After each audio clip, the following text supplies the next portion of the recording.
Welcome to Mindset Mastery Moments, the best growth mindset podcast recognized by Million Podcasts and ranked as a top mindset podcast by FeedSpot. We're proud to be in the top 1% on Listen Notes. Join Dr. Alisa Whyte as we explore powerful insights and strategies to elevate your mindset. Let's dive in. Hello, disruptors, and welcome back to another phenomenal episode of Mindset Mastery Moments. Today, we are going to dive into an amazing conversation with another phenomenal guest. I'm your host, of course, Dr. Alisa Whyte, the number one mindset disruptors, and today's conversation takes us into the heart of resilience, redemption, and the mindset required to break cycles, not just for ourselves, but for generations to come. My guest is Mr. Oswald Newbold, a certified mediator, author, advocate whose life and work embody the power of transformation. Oswald's story featured in the upcoming book, Breaking Chains, Building Futures, Pathways to Redemption, Education, and Excellence, also co-written by Dr. Stanley Andresi, is absolutely a profound testament to what happens when mindset meets opportunity. After being sentenced to life at 20 years old, Oswald turned his own pain into purpose. Through education, emotional intelligence, and a relentless drive to serve others, he rebuilt his life and is now empowering others to do the same. As a certified mediator through the National Institute of Mediation, Inc., and the Community Mediation Network, Oswald has spent years resolving conflicts, from prison disputes to community and workplace mediation. He has achieved over 90% success rate, and that is astonishing in the area that he works. Today, he's taking that mission even further, launching a youth conflict resolution program that trains young people to become certified mediators, helping them replace violence with dialogue and despair with hope. This episode is all about redemption, restoration, and rebuilding futures. So let's get in. Oswald, we welcome you to Mindset Mastery Moments. We're so glad that you're here with us to teach us and we can glean from your knowledge, wisdom, and expertise, and most importantly, your absolute experience. Again, welcome. Tell us who you are, what you do, and why you do it. Well, thank you for having me on here. The most beautiful word I heard when you came on, you said, "Hello, disruptors." And I am a disruptor. Yes, you Yes, are. yes, yes. Thank you for having me on. I mean, in my bio, you pretty much told anything that I could have said from that point. We could get into the nuts and bolts of the work, but for me, I like to dabble into criminal justice reform, conflict mediation, and advocacy. Really, when I say advocacy, it's advocating for people, but also policy changes. So Love that.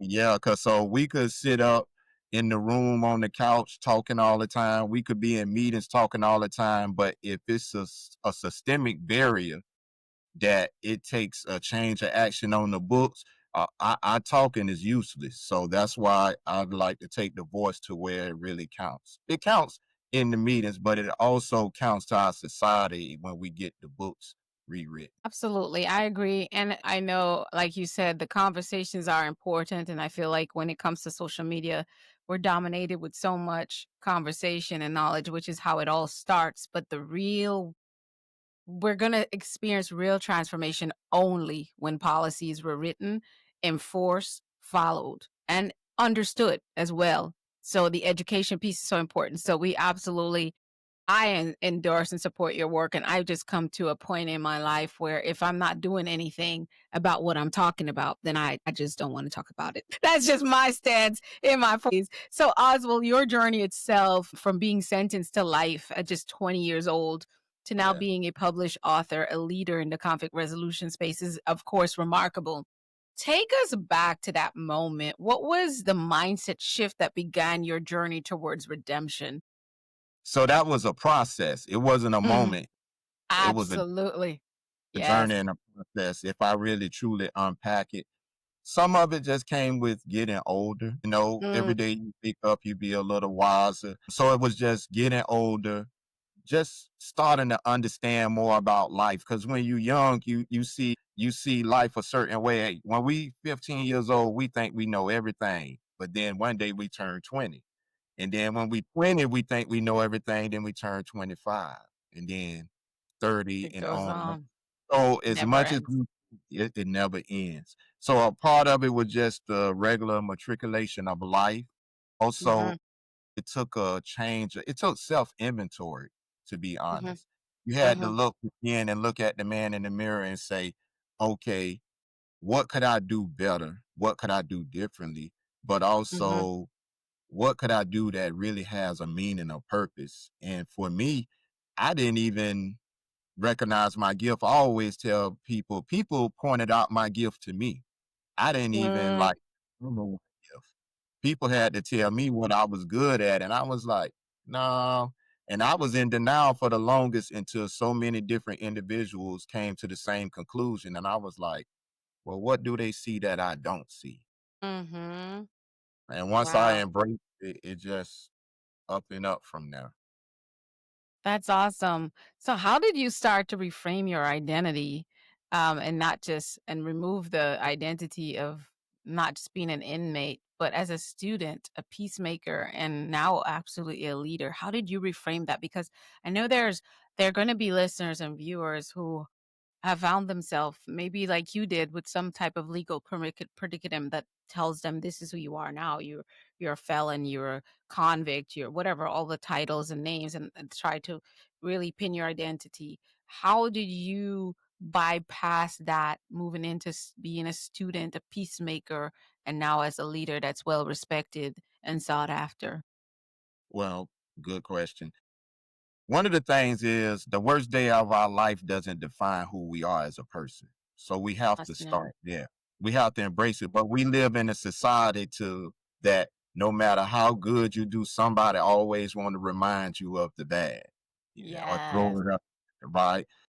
But for me, it didn't start when I got out. It started when I was in. Because Mm, if you're saying you're going to go out in the community and make a difference, you're saying you want to help people, people look at how you walk, how you talk, who you hang with, what you're doing with your time. mm, So that's that didn't start out here. That starts from in there because your co-prisoners could be very critical. Oh, that's that jailhouse talk. He gonna go right out there and come right back. So they mm, could tell by the work you're putting in that, yeah. and that was good accountability for me because if it starts there, I knew that it was only going to enhance and be more once I got out. So I started in there. I enrolled in classes. I don't know if you ever heard a part of my story before. When I was in, there was a point that you couldn't pay me to go take a class. So it took me a time to evolve. I was mad at the justice system. I was that guy that Yeah. said, yeah, I was mad. I'm not going to even lie. I was mad at the justice system. Also, I was mad at the justice system. I was one of them guys that say, well, I don't need any classes because I'm gonna own my own business. So I'm not gonna be on anybody's job. So I'll be an entrepreneur. So I was one of them guys. I'm not even mad at that thought process, but of course, you know, you needed to learn, but you don't know that you're like not working for anybody is exactly what I feel. Yeah. And I was there, but it took somebody, he was a little older than me. We was standing in the middle of the rec field. He like, hey, you got locked up when you was young. What you gonna do with your life to live how you wanna Mm, live? Get out. mm, And he said, I right. don't want to hear about that. You was in college many years ago. So what are you going to do to live how you want to live? I was like, I'm going to Mhm. have my own business. And he was like, you don't even have a credit score. Who going to give you some money? A bank not going to give you any money. You crazy, man. He said, what's your credit score right now? I'm, I no. That's what I'm guessing you said it. I don't know. Yeah. So, and I didn't think about it. I just thought if I'm this guy that got this great business idea and I go talk to a banker, if I talk good enough and get them to buy in, I could get the money. And he said, well, no, they like for your business to at least been in existence at least 2 years. So you definitely not walking straight out. So it was a learning curve for me. And then he just essentially said, hey, man, you're going to have to work on somebody's job for a while when you get out. So you might as well go to a class and learn something right now. And I did. So it was a growing process for me. And what I will share is I always felt I was smart. I always felt that I was somebody that could learn. Mhm. My first class I took in prison, it was a business computer software class. It taught you everything about Microsoft Word. It even taught us like access, how to build a database for you. It was in depth. I went in the Mm. class and the book told me the first thing it told me to do was insert the cursor, and I didn't know what a cursor was. So that's just how I was official. I couldn't even insert the cursor because I had no idea what the What cursor is a was. cursor? Right, for real. So I say all that to say this: going to class was the best move I could have ever made because once I got in there, you couldn't keep me out of a class, and I always Mm. yeah. And then it's you don't know what you don't know. And when you're in school, it exposes where you weak at a lot of times. So I took the tutelage to heart and then I just went hard all the way to the day I walked out and I took what I learned and put it in use straight out the gate. Exactly. Question, I'm curious, did you end up working for anyone for a little while at least, or did you go straight to entrepreneurship? Okay, I ended up working. So I'm gonna tell you how the workforce. But when I got out, because I come out of my situation and the different stigmas and everything, I didn't even have a work history because I had been gone for years. So So once long, yeah. yeah, so when I come home, my first job, it was a general laborer. I was going through a temp agency working 40 hard hours a week in the sun. And when I say hard, I mean hard. But I ended up taking a training before I came home where I left with these 4 state licenses for pesticide. And it helped me get a job with the city. So I ended up landing a local government job 5 months after I got out. Yeah. And it's been up. And I always said, here go the entrepreneur. I said that I'm gonna work for 3 years, no more than 5 years. Anything over 5 years will be a miracle. I'm still in the miracle right now. Yes. Yeah, I'm in the miracle. But it's going on 9 years where I've been. But what has helped me here is when I changed departments and I ended up in a department where I could touch lives and help there, it has been the purpose that's kept me there for now. But I'm still thinking entrepreneurship and I am Absolutely. and I am leaning that way because I say if I'm gonna work that hard, I need to be working for myself. So I'm For I'm getting yourself. to I'm getting to that point right. Obviously. But Yeah. learners are earners for sure. And that's absolutely what you showed us. And a lot of times we think that the learners that are earners are the ones that only has a certain level of quote unquote a degree.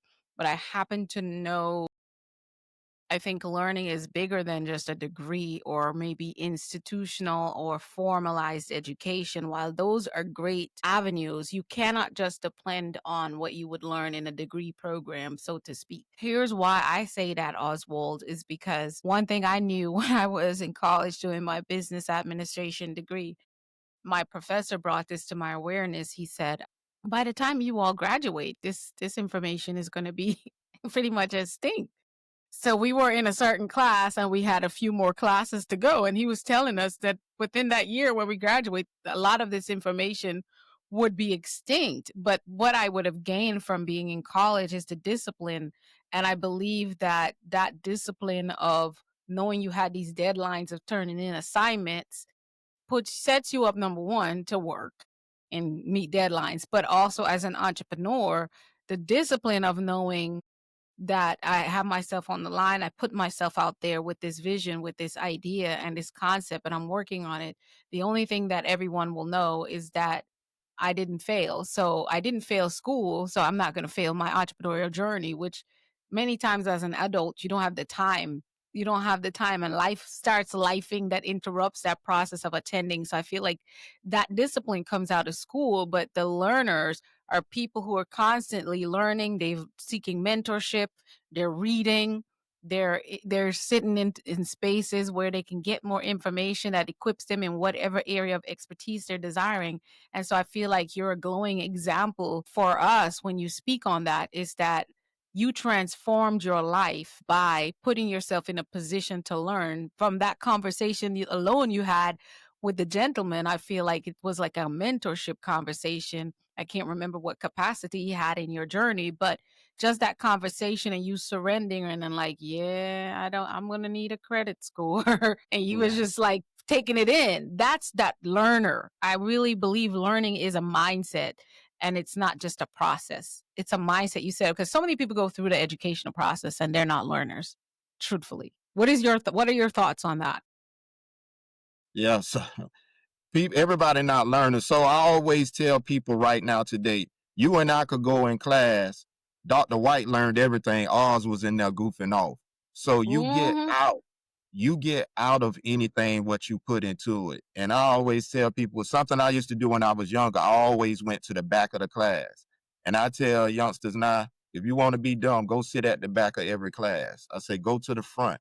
I say, if you look at the people that always sit in the front of the class where their life land versus the ones who always run to the back of the class, it's like night and day. I say, take it from me. I learned it the hard way. So I encourage that. Now, true enough, that might be a stereotype. But for the most part, the goof offs always go to the back of the class away from the Yes. teacher most times. Yes. It is what it is. Going and what you were saying about learning, I'm like a sponge. I absorb things. I learn from different spaces and places. I even learn from people that don't look like me because you can't expand if you get in just this tunnel vision, just looking at things one way, you'll have a bunch of blind spots because you are assuming what others are thinking and doing. But you have to. I learn from people who don't look like me, even when we have different point of views. I understand it, or it at Hmm. least lets me get a better feel for what's going on. So I'm big on that. I will share this about education. After I came home, I had got a chance to go into management, but you needed a degree. So Hmm. it actually forced me to go back to school. And when I went back to school, being older, I saw education, I valued it differently older than I did when I was a youngster. Hmm. Hmm. I went to school, I'm talking about I was on the president's list. I did so well in school. I loved it because it taught me the technical stuff about research and Right. your Right. sources. How do you unpack this when there's so much information? It gave me that scientific part that I was missing. So in this work, I don't just go out and talk. I go ahead and have the few little facts I need and I go with it. So it education is valuable and it changed my life. And the department I was in, I graduated in December. I applied for a new job and interviewed in January and I left in February. So that's just how much a degree changed my Yes. at that time. And Perfectly. yeah, and I did it while working full time, working a part-time job and going to school full time. And when I look back at it now, I say there's no way in the world I'll ever do that again. But No, yeah, but it it was was a lot. worth it. When I look at what I was doing, I'm like, that's crazy. But I made it Yes. night, falling asleep on the computer, missing meals at night, haven't even went and got in the shower, just a lot of stuff. But I look back on it, I'm glad I took it personal because for me, I wanted to finish and I took so many shortcuts in life. I wanted to do the best I could do. So for me, it was great and I love it. So I don't discourage Yes. people away from education. I used to talk them away from it, but I say, look, education is good. Go when you're ready, but when you go get it, get the tools out of it. I say you paying too much money to not walk away with anything. I said for me, I got all my money out of the professor. As much as my tuition was, I had to get everything. Exactly. I love it. And like you said, that discipline, it's crazy because just like you, I started my own business at 17, Guyana, South America, where I was born and raised. And I didn't have the option just to just go to school, right? So I went to school full time and I went and I ran the business full time. And then my mom had a business and I co-ran that with her full time. So everything was full time, and then I was full time community advocate, full time church rat. So Oh, yeah. I was busy, busy, and I was just talking about that this morning. That I just skipped all the dating drama and all that very early in life, and so when I became an adult and I was single again, I was still working full time, running a business full time, and going to school, mostly part time. But it just seemed to be the song of my life. So when people might just see the little bit of accomplishments. Like, for example, this podcast, we just celebrated yesterday our 2-year anniversary of this podcast. And it's for right. And for just a little bit less, like it's been so 24 months. So like 20 of those months we've maintained being a top 1% podcast. We've maintained being a top 100 podcast on Apple. And I say that, but people will see them be how wonderful. No, no, no, no, no, no. That's not just wonderful because I work full time and I still have my coaching practice and I still go out and speak and I'm building a nonprofit and building my brand. So no, it's not just it just didn't this just doesn't just happen, right? It takes so much work and discipline and sacrifice, which is something people don't really feel comfortable doing. So It does. everything about where you came from to make your transformation was you had to step out of your comfort zone. You didn't want to work for someone. You had to step out of your comfort zone with change that mindset. Maybe it does take me working for someone for a while before I even step into the space of a full-time entrepreneur. Maybe it takes now, and then you realize, oh, for me to really do well in this working space, I need a degree or I'm going to be working in the sun all day. And you's like, okay, so if that's what it takes, I'm going to go down that path. I don't know how I'm going to do it, but I'm just going to put one foot in front of the other. And that's where it always starts. Yeah. And but you want to know what's the bad part about it? Everybody not going to be happy for your success. So Come on. from a social standpoint, I had to learn to absorb that because I was starting from nothing trying to get to something. And I think the things that hurt the most is the people know that you're coming from rock bottoms, like Mhm. clawing to get to everything. I had, from a social standpoint, I had to absorb that. And then one day I had heard Cat Williams on one of his old comedy shows. He was like, everybody got to have haters. And Mm. I'm listening. He say, if you don't have at least 5 haters, you're not doing anything good. You living in a comfort zone. Yeah, he said a hater isn't somebody that hates you. They just hate they can't do what you're doing. Or they So won't choose to do what you're doing. exactly. So when I thought about it, I just grew a thicker skin then, and I keep moving forward. And I'm like, God got me, and I just keep it moving like that. So I had to, from the success standpoint, success sometimes will also make people pull back because you feel like you targeted a lot. So now I Mhm. don't want to say you lose your confidence, but you're trying to figure out, well, how do I sidestep a lot of these other things? And that just come with maturity, and just sometimes you just have to say forget it, and hey, And put your blinders on and move. Stay and keep focused it on the goal.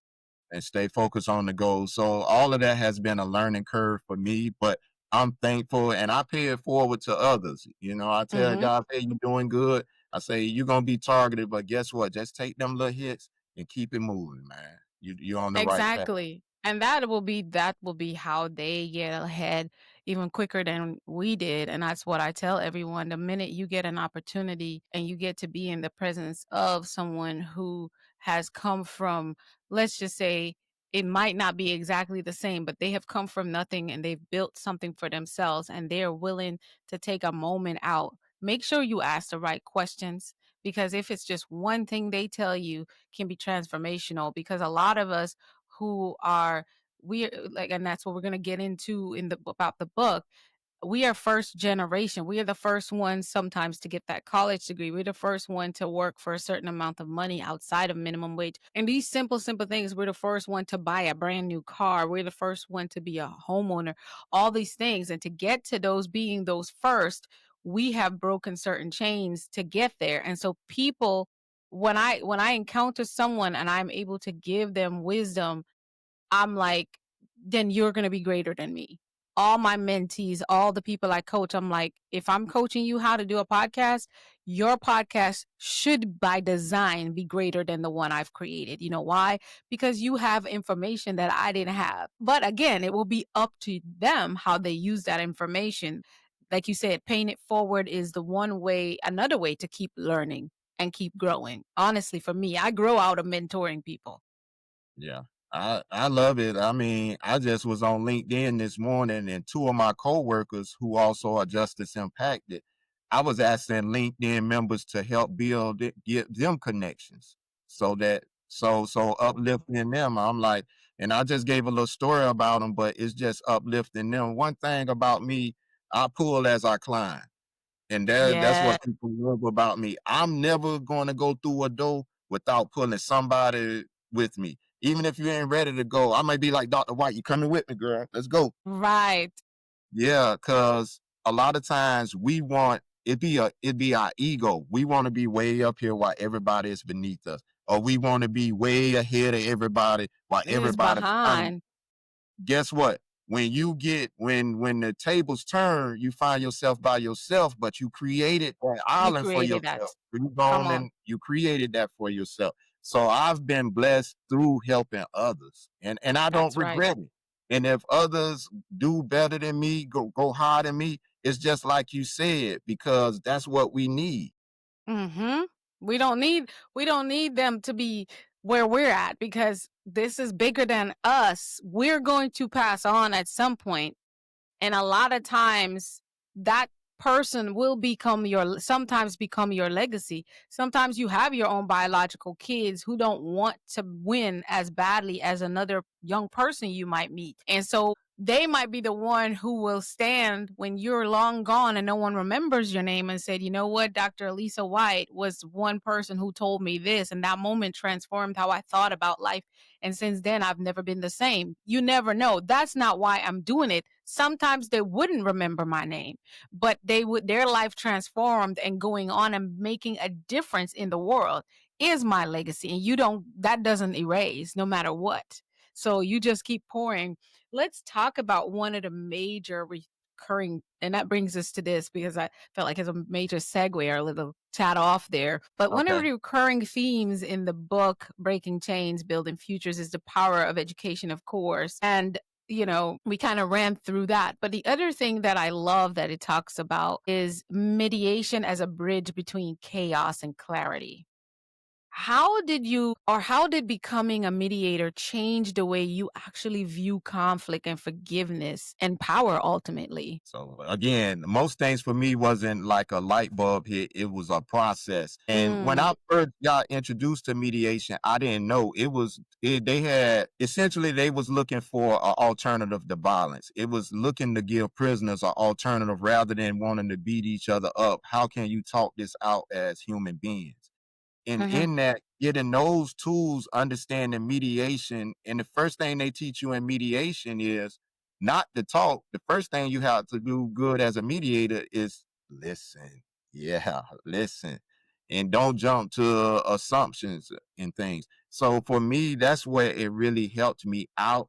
And then it just also made me more equipped to navigate different terrains with friends, family, associates, even navigating the terrain of my life. Like mm, what could I have done differently to get a different outcome?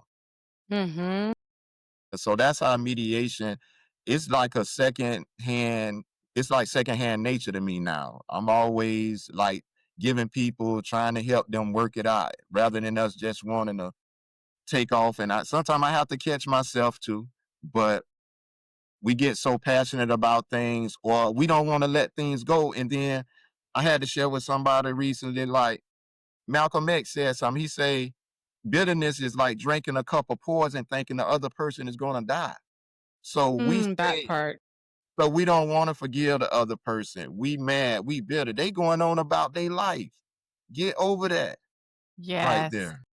Yeah. Yes. So And I don't think people underestimate what you just said and how powerful it really is if you just kind of take it in and realize that you really are putting yourself in a really bad situation and nobody else but you is really getting hurt when you do that stuff. Really. And I mean, they not and losing some sleep. people say, right? They not. I don't think we realize. I just said this to a colleague who reached out about a situation she was dealing with at work. And I'm like, I said, usually I want to sit here and listen to you go on and on, or anyone go on and on, because I think we need an outlet. But you've kind of gone on and on for the last few hours back and forth on this. We're going to have to choose to let this go, because I'm going to tell you right now, your supervisor wrote you up. He forgot about that already. That email he sent you, he has moved on. He's probably writing somebody else up by now. That's his way of life. You now over here keep going back and forth and stewing on this. It's slowing you down from your progress. You get to choose what you allow and how you allow it to affect you. I'm like, you cannot control him. So since you already know that, what are you going to do? Like, what's your choice? Because it is a choice to sit here and go on and on for days at a time and be angry because you still at that job. It's like, if you were getting a new job, I would understand, but you haven't even started looking for a new job.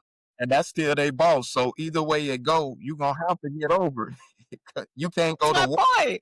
You can't go to war about it. So, and then if they had a reason to write you up, you got to take accountability. And I think that's where we struggle in life. Take accountability for what we did wrong, correct your course, and keep it moving. I agree, but for her case, she did not do something wrong, like she went out there and just do it. I think he over analyzes, like, okay, you don't write someone up for coming to back from break 50 minutes late the very first time the entire time they've ever been there. You usually Yeah, have that's a the fault. conversation with them, right? So he went a little too further, and I get that, but at the same time, he's gonna be him. And the fact that and I told her, I said, the fact that he is comfortable doing that, that tells me, who don't even work there, that his higher ups are just as toxic. He can get away with it. He has been getting away. So they will fire you long before that changes. And I'm not saying that you don't need it, but make sure you have a security and you have a job before you go up against their system. Because if you need that paycheck, you can't fight while you inside. And that's why I think individuals like yourself that teaches conflict resolution, I think a lot of people have to understand timing. It's not whether or not you should speak up. I'm not questioning whether you should stand against injustice, but you need to have all the information. And I like what you said. The first thing you have to do when it comes to mediation in conflict resolution is listen more than you talk. And listening is active listening. It's not just hearing what someone's saying, it's being able to listen, understand, process, and That all determine the right path to go. And I'm sure more. Tell us more. What do you mean by listening? Because I think someone needs to hear what that really means when someone in your capacity says listening.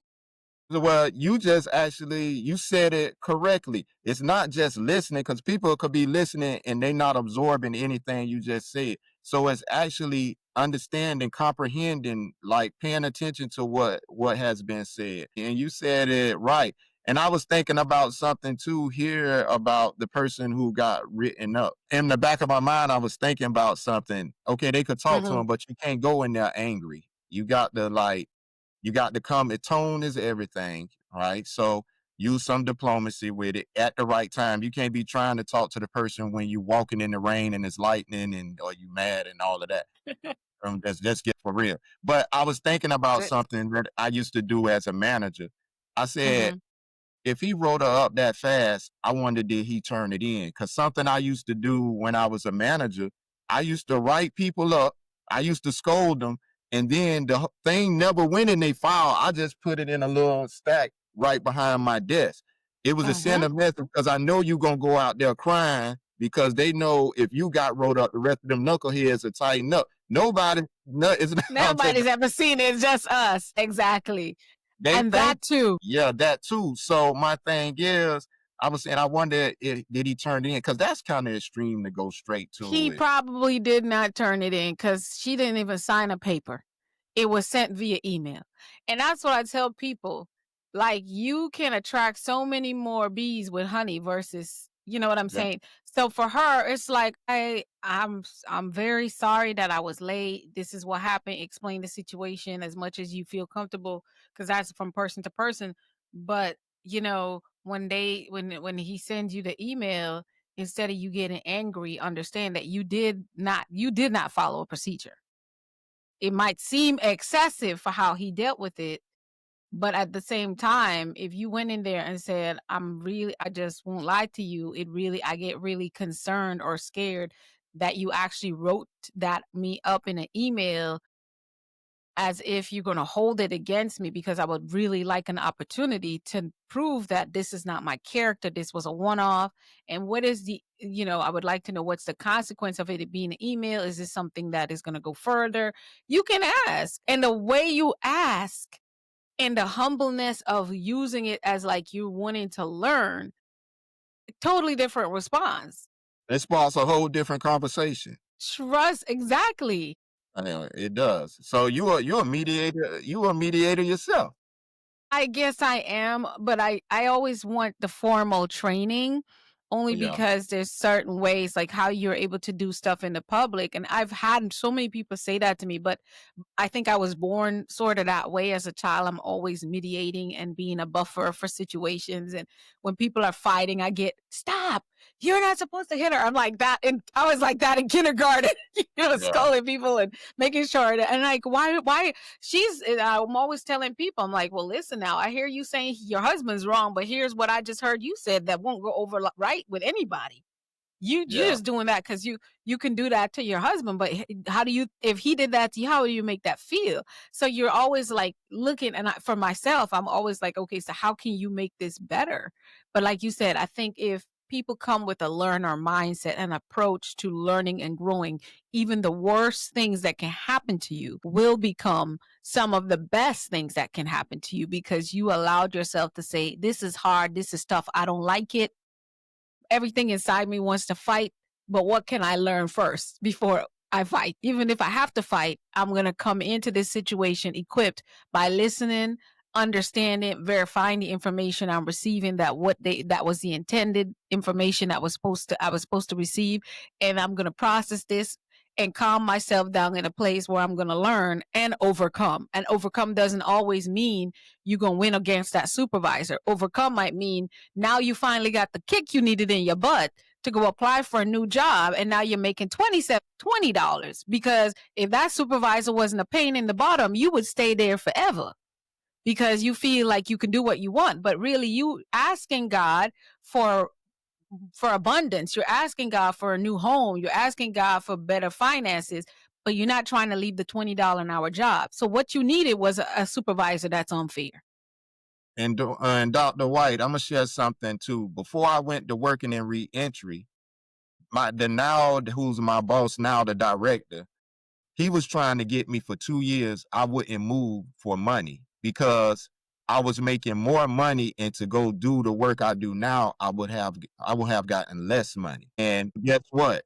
When I was staying for the money and I was basing my decision on the money, God was showing me every reason why I was supposed to leave the department I was leaving. That's why when I graduated and I said I interviewed and I left so fast, it was because it was really long overdue.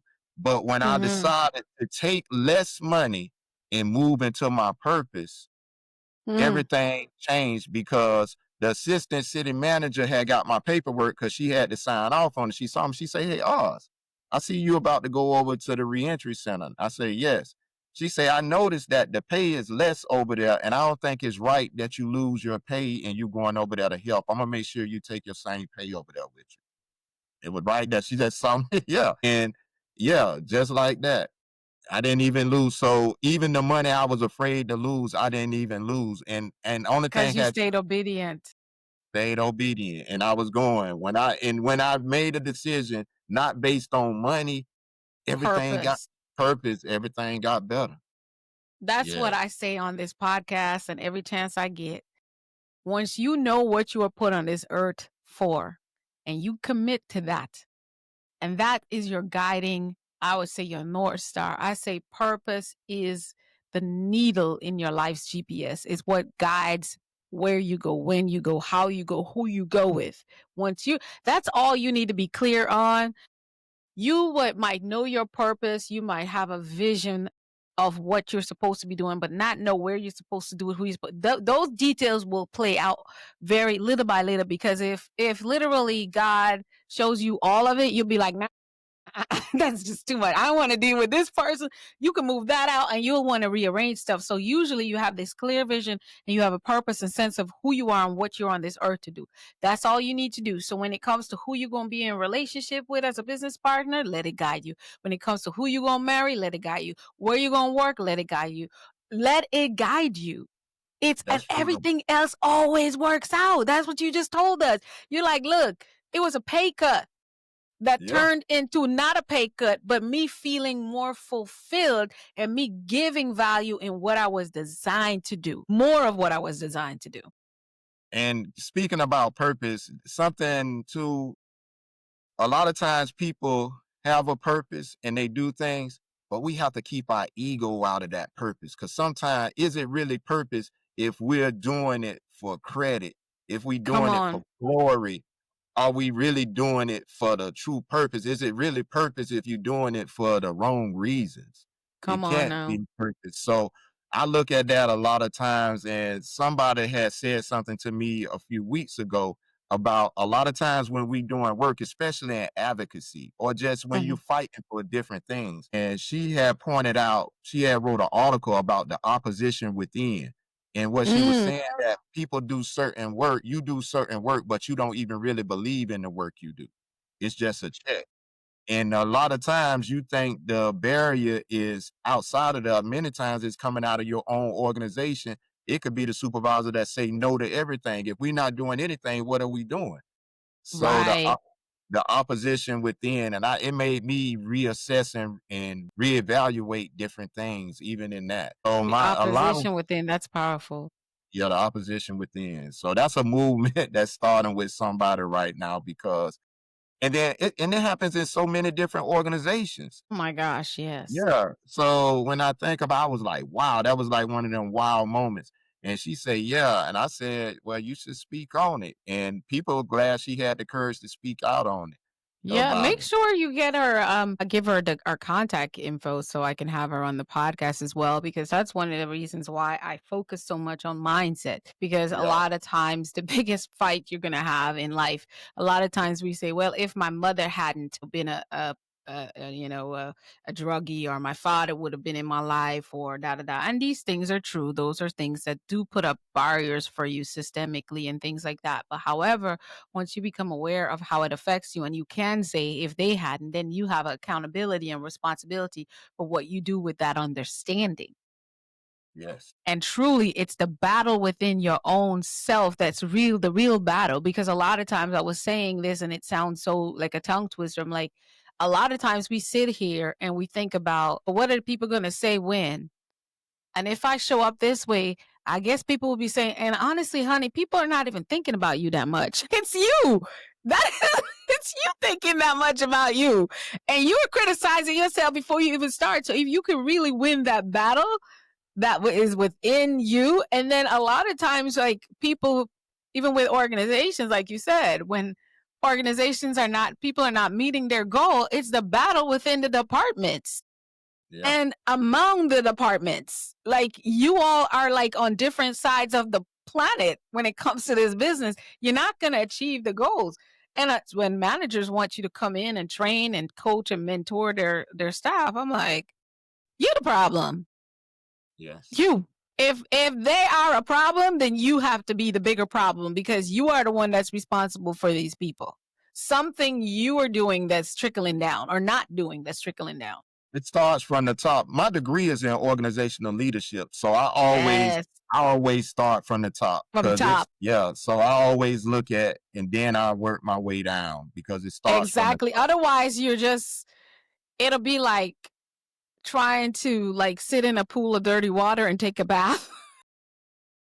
What are you doing? It's not, you're not getting anywhere. Let's talk a bit about systemic barriers in the fight for change.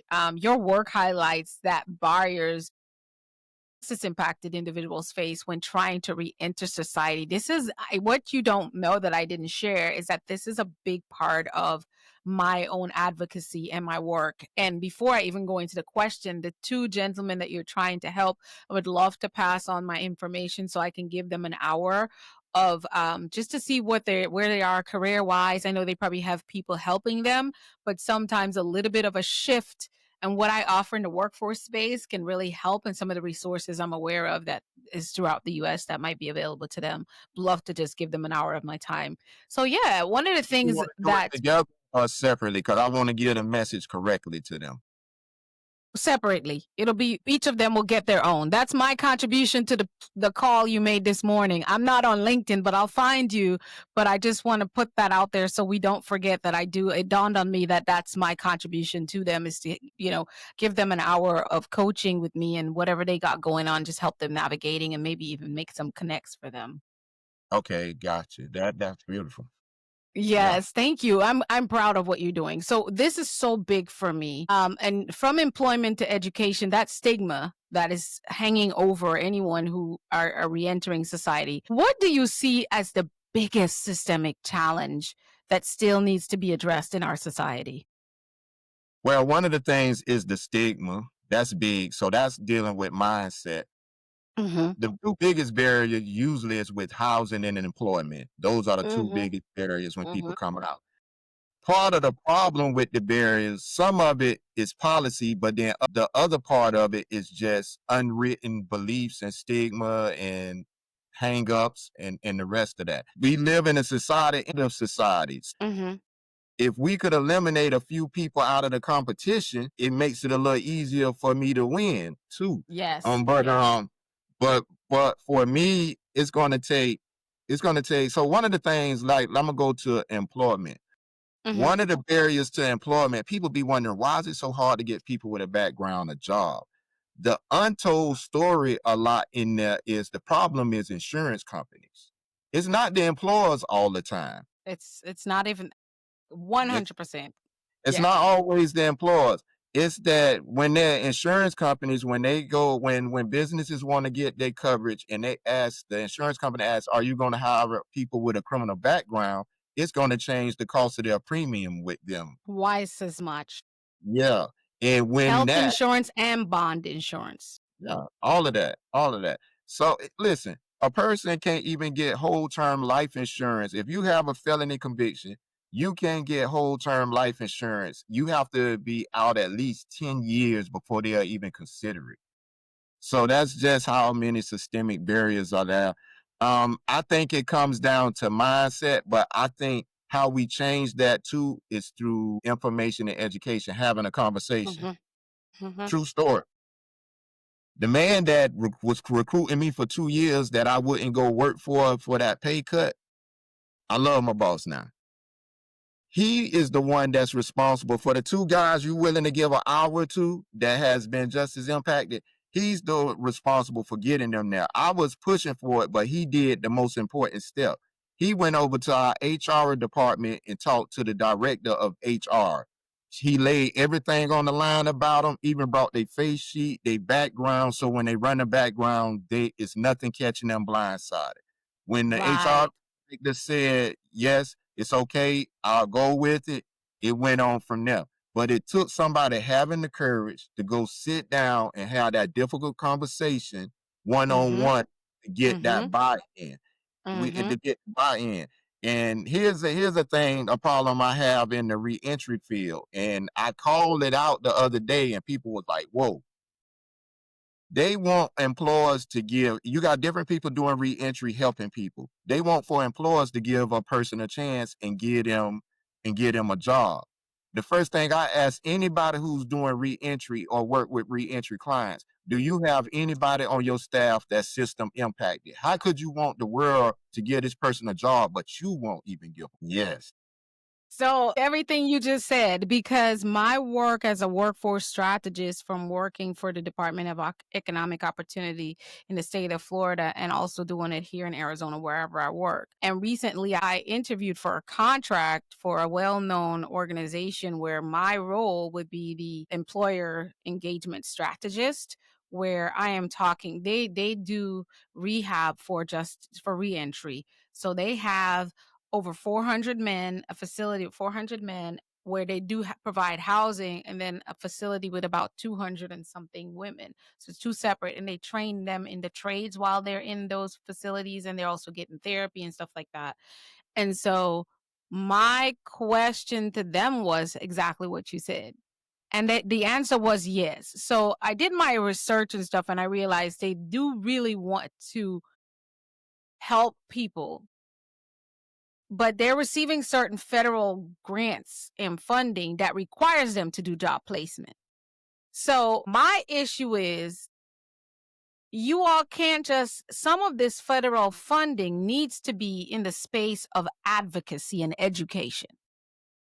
So when you're bringing me on board or contracting me to come on board, I want you to understand that part of my role to be effective is not just recruiting employers to be willing to hire your participants is educating employers on the reality of why and what sometimes it would take a group of employers to go up against these insurance companies to say, look, just because someone went to prison, it's not the end of them. As a matter of fact, I hired John, I hired Alisa, I hired Oswald, and they are some of the best employees I've had. I've lost so many people, and this man is still here. And this is his performance: 5 years tenure, no issues, no write-ups. He's only been late one time. And that's because his daughter was ill or something. Like, we need where that education is, because it's going to take more than you and I speaking to bring this change. We're going to need employers to help us. So we have to educate them on the long-term benefits of hiring. Now, the reason the recidivation, and I always bite this word, recidivation is so high is because people can't find work and a means of actually, because if you can't find work, how are you going to live? How are you going to eat? So the system itself that, like, I don't want to say cause you, the system itself that promoted you becoming a criminal 15 years ago, 5 years ago, 10 years ago is the same system that will help you become a criminal again. Because the same opportunities you didn't have at 15 is the same ones, even worse, are not even available to you at 30, at 40. And so it's like it's a wheel. So for me, a lot of people will say, oh yeah, we're helping people with reentry, but they're not really going to the nucleus of the problem, which is actual education. So employers need to be educated, and the advocacy has to literally sometimes be one for one. Whereas you might not want to hire Oswald, because I know, like, you can't be an HVAC technician for companies that do home repairs, because the insurance bond is so high to have those people to go in the house, because they have there's so many laws. We can go on. And as I work the system to help people get employed, I ran into them one by one, and I'm like, how is this even, like, you see how I'm frustrated. I'm like, how is this even real? So we've got Oswald in the prison, training him. He's getting a master's degree, all this stuff. We amping him up, amping him out. And when he comes home, he can't find work. And that's discouraging. So I'm glad you mentioned that. I went on a tour. We went in a prison week before, not this past Friday, the Friday before last. And we toured the prison that I actually was housed at for 7.5 years.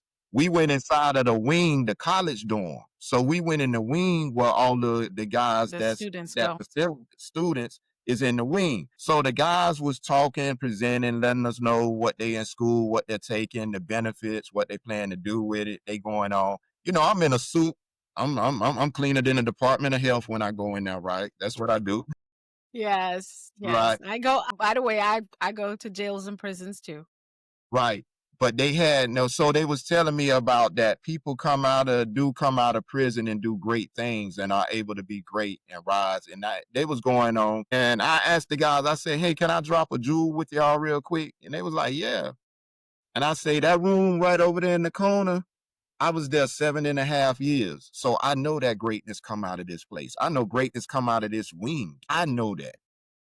And they, like, them guys, like, lit up in there. That's what they needed, that. They I lit needed it. that. And I told them, I say, look, I had to share. I say, when I first came to South Bay, you couldn't get me to go take a class. You couldn't even pay me to go. But once I went and got in class, it was the best move I could have made in my life. I say, I'm Yes. thankful to see y'all in here working on y'all degrees.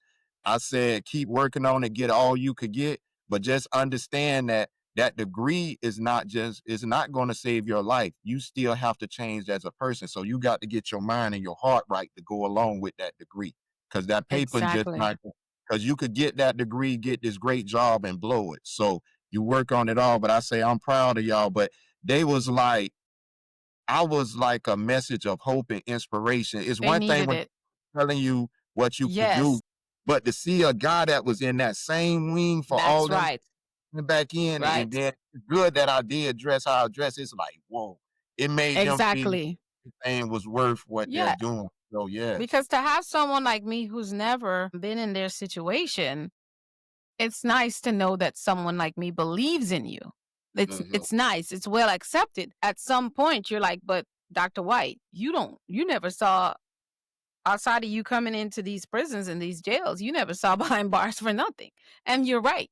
And so for me, having men like you, and I mean, you're about the maybe sixth individual, and I say not on the podcast, but in my world that I'm Yeah. going to be pulling on. I need y'all because my work and my advocacy is nothing without you all, because you are the living, breathing testament of once you choose to make a difference and a turn in your life, no matter what is set up against you, you will find a way. Yeah. And And no, and it had me thinking about something. When I got that job with the city, 14 months after I got at the city, I became a manager and I was over a budget of $2 million in my wow, division. I wasn't even wow, out 24 months. So, and the first person that I hired happened to be somebody with a background. My first yes, hire. So yeah, it's a lot going on, but please do reach out to me to help because I'm always in the fight. I just yes. come back from Africa and I went Did into you? I was over there six Perfect. weeks. Yeah, and Because we honestly, I would say, I'm saying this out loud, I would be that person. Because when in a lot of parts of the world, they don't label people felons and things like that. I know I'm from Guyana, South America, and the only people who suffer in that society after going to prison are people who might have been a murderer or a rapist. They would yeah, have a little bit of a challenge, but you don't have a felon. Like, you're not a felon, and they don't hold it against you. The system doesn't. If you decide you're going to come home and make something of your life, you have the same opportunity as everybody else. Right. So for me, when I came to the USA, it was like, what? I'm like, why don't y'all leave this country when you get out of jail? Just go somewhere else, because this is crazy. That you can't vote, you can't this, yeah, you're not human anymore. And yet there's so many millions of people committing crimes and just haven't been caught. yeah. I And mean, then we when you out there. listen to some of the things that some people are in prison for, it's like, how? How are they in prison for 5 grams of weed? And weed is legal. You think something? I could show you something bigger than that. In Florida, you get caught driving with a suspended driving license 3 times. That's 5 years in prison. Yes, I know. I'm Yeah, from there. little stuff like that. So You got the guy who was drunk in the party and he was peeing outside because he was drunk, and he gone to prison for 15 years and is a registered sex offender and a felon for life because he was drunk and peeing.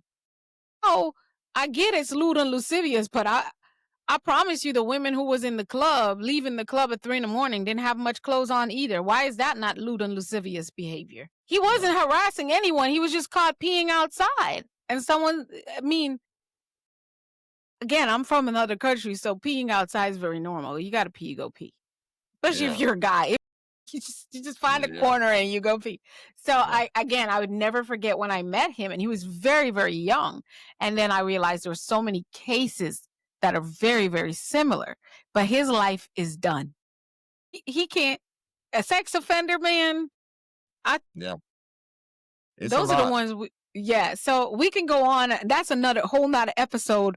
When we get that, we're gonna have a panel discussion with a few of us who do work and support that, and have a conversation. And really, I feel like you said, it's more than just talking, because it's going to take people, like you said, the one lady, she went and she moved the needle. The one supervisor went and say, hey, this is what you need to consider this person. You don't have to worry. Here's everything you need to know. You know what I'm saying? We need people like that to actually rise up in the meantime, while people like you work on changing laws and policies. We need people to rise up. So here's the thing. One of the things that stood out to me about your youth conflict resolution program is how it equips young people to mediate, to be peacemakers instead of participants in violence. Can you share what your vision looks like for that?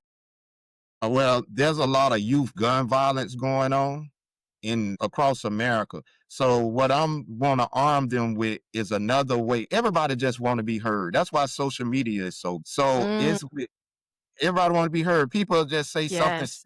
just to be heard. And Yes. so my whole thing is giving them a voice, and giving them an alternative to violence, because it really be the Mm, ego going back and forth.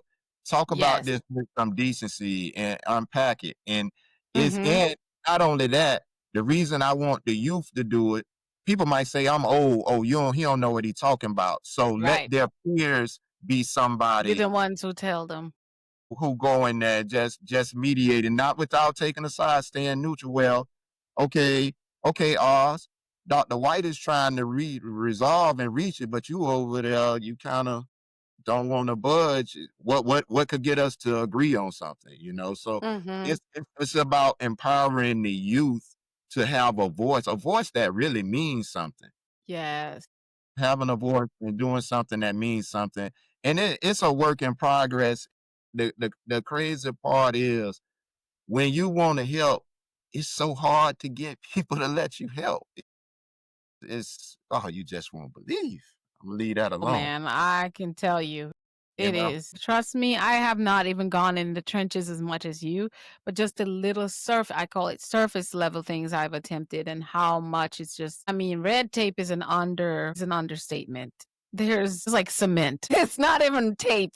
It's cement to get to where you can actually really penetrate, and so you're breaking brick walls to be able to make it on the other side to get someone the help that they need just for simple things like food, clothing, shelter, and just for their own existence.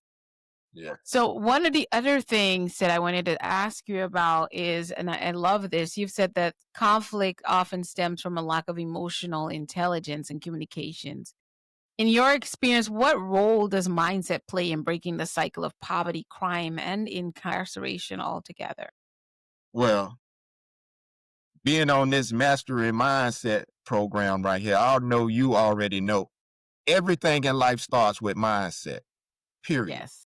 What you're gonna Yes. cook, what you're gonna eat, where you're gonna go, who you hang with. Everything starts with mindset. Even when somebody says something to you, is your mindset gonna dictate how do I How you receive this? feel. Right. Yes. So everything starts with mindset. Point blank and period. And so that's just how important it is. And but how we comprehend things and how we process it to be based on our experiences, but Mhm. also our peer group could also have us thinking crazy too, Yes. because what might seem abnormal to you and I may be normal to another group of people endorsing that Yes. behavior over Yes. there. Yes. My thing is like we have to pour into people. People are different. I mean, we live in a society where they say it take a village to raise a child. The village is not The existing in America like it used um, to anymore. uh-huh.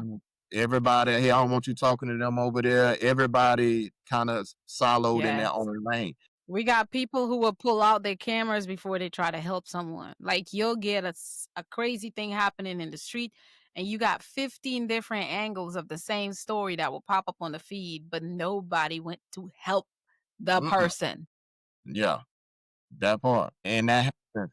So my thing is big about pouring into mindset. But I remember reading a book and the author was talking about the brain. He had used the analogy of your brain. And he said Mhm. that the brain could only hold the capacity of what it could hold. And he gave an example. He said, if you have an 8-ounce cup, but you have a gallon of water, if you pour that gallon of water in an 8-ounce cup, that 8-ounce cup is still only going to hold 8 ounces no matter how much you pour into it.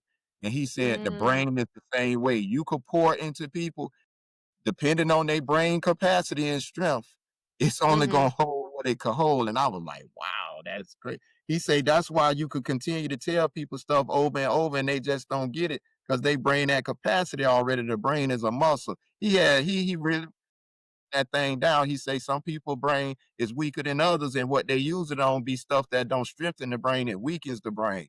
And I was like, Wow, that's deep. That's so yeah, deep. yeah. Wow. Oh my goodness. I'm taking that. Oh wow. The time went by so quickly on this episode. When you think about the book, what is one thing you would like for listeners and viewers to take away from the book? From our book, you could go through things in life, but you have to, and I'm gonna go to the word redemption. Like, Right. I want for people to read the book and just believe that redemption is real. And redemption for me is just reclaiming your value and your purpose after setbacks and mistakes. That's how I look Mm, at yes. redemption. And it's not about erasing the past, but it's using what you experienced in the past to be able to do better going forward in the future. And I Right. want them to walk away from the book with just hearing stories where people went through things in life, but how they were able to rebound. Education is a part of it, mentorship is a part of it, but also believing in self too. And it's all of that is there. So I want for people to walk away with just with hope and inspiration that hey, you could go through things because there's some people that all the in it the stories in there are so vast and different, but Yes, but exactly. people went through some things. You be like, whoa, but it lets you know that you still can overcome. You have to stick to it, dog. And Exactly. that's all I say. And the biggest thing I would leave people with is in life you have to run your own race. Many Mm, times we trying to pace our life at the pace of other people, almost like keeping up with the Jones. yes. That don't work. And I like to say I was in New York.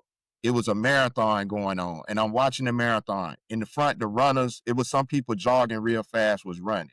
As the marathoners was running by, you saw the joggers that was going slower and slower. You ended up seeing people that had a foot in a cast but was using like a little cart to help them. You saw some people power walking. You saw people with canes. Everybody was Mhm. running their own race. It was not about coming in first place. It was about being able to reach the finish line at your own pace. Ooh, Run your own yes. race. Too many times we trying to run your own race. And guess what? Everybody was a winner. Everybody Yes. was a winner. Wow. Run your own Wow. race.